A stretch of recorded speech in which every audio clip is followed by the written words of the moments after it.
வாழ்க்கையில எல்லாமே சரியா நடக்கும்போது, ஆண்டவர் உங்களோடு கூட இருக்கிறார் அப்படின்னு சொல்லி நீங்க நினைக்கிறதில்ல, நெறைய நேரங்கள்ல. உங்கள நடத்துகிறார் அப்படின்னு சொல்லி நம்புறதில்ல.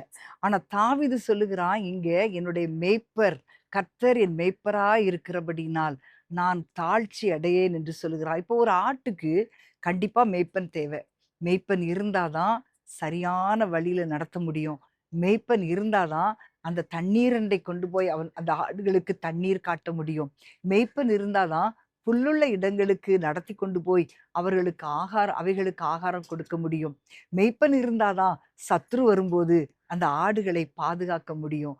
ஆனா இன்றைக்கு நம்முடைய வாழ்க்கையில ஆண்டவர் நமக்கு மேய்ப்பரா இருக்கும்போது ஏன் கவலைப்படணும்? கொஞ்சம் யோசிச்சு பாருங்க. இன்னைக்கு உங்களுடைய வாழ்க்கையில ஒரு எல்லாவற்றையும் நம்ம அறிந்தவர்கள் கிடையாது. நமக்கு என்ன நடக்கும்? நமக்கு முன்னாடி என்ன இருக்கு? நமக்கு பின்னாடி என்ன இருக்கு? சத்துரு எப்ப எழும்புவான்? எதுவுமே நமக்கு தெரியாதுல்ல. நம்முடைய வாழ்க்கையில பிசாசு பல விதங்கள்ல போராடி கொண்டிருக்கிறான். அவன் எப்படி வருவான்னு நமக்கு தெரியாது. ஆனா, கர்த்தர் நம்முடைய மேய்ப்பரா இருக்கிறபடியினால், அவர் நம்மை பாதுகாத்து நடத்துகிறவர். பல நேரங்கள்ல நம்ம நம்முடைய குறைகள மட்டுமே பார்க்கிறோம்.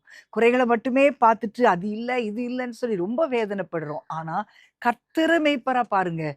கர்த்தரே குறைவுகளை நிறைவாக்குகிறவர் அப்படின்ற ஒரு ஒரு ஒரு விசுவாசத்திற்குள்ள நீங்க வந்துட்டீங்கன்னா, நிச்சயமாய் கர்த்தர் உங்களை ஆசீர்வதிப்பார். இன்றைக்கு ஒருவேளை உங்களுடைய வாழ்க்கை ஒரு வனாந்தரமான சூழ்நிலையை போல இருந்தாலும், அன்பான தேவனுடைய பிள்ளைகளே, உங்களுடைய பிரச்சனைகள், குடும்ப போராட்டங்கள், குடும்பத்திலே காணப்படுகிற பிரிவினைகள், இது எல்லாம் உங்களுக்கு ஒரு வனாந்தரத்தைப் போல இருந்தாலும், கர்த்தர் உங்கள் மேய்ப்பரா இருக்கிறபடினால், எதற்கும் கவலைப்படாதிருங்கள். எல்லாவற்றையும் அவர் பார்த்துக் கொள்வார்.